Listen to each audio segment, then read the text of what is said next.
হরে কৃষ্ণ। আধ্যাত্মিক সাধকগণ এই বায়ুর চলাচলের উপরে নির্ভর করেই আধ্যাত্মিক সাধকগণ সাধক পথে নিজেকে নিযুক্ত করেন। এই বায়ুর গতিপথ অথবা শ্বাসের গতি যখন বর্ধিত প্রাপ্ত হয় তখন সাধকের মন চঞ্চলতা প্রাপ্ত হয়।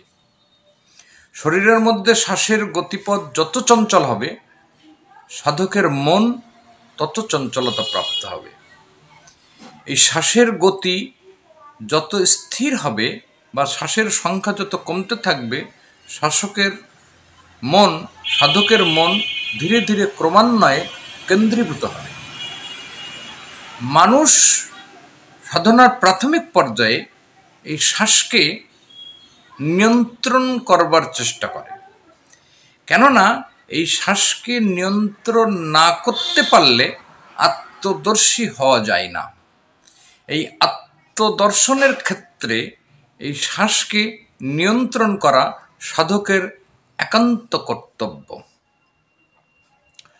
মহাজনগণ এই শ্বাসের নিয়ন্ত্রণের কথা বা শ্বাসকে কন্ট্রোল করার কথা বা শ্বাসের উপরে প্রভাব বিস্তার কথা পুনঃ পুনঃ শাস্ত্রের মধ্যে বর্ণনা করে গেছেন।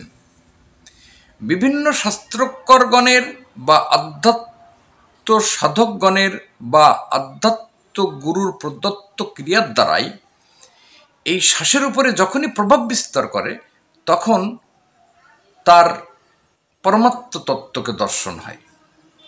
তাহলে সাধনার পথে শ্বাসকে কন্ট্রোল করা বা শ্বাসকে নিয়ন্ত্রণ করা সাধনার এক অন্তিম উদ্দেশ্য। এটিকে পাথেয় করতে পারলেই বা আধ্যাত্ম গুরুর শরণে নিজেকে নিবেদন করতে পারলেই সেই সাধক সেই পরমাত্ম তত্ত্বকে দর্শন করতে পারে।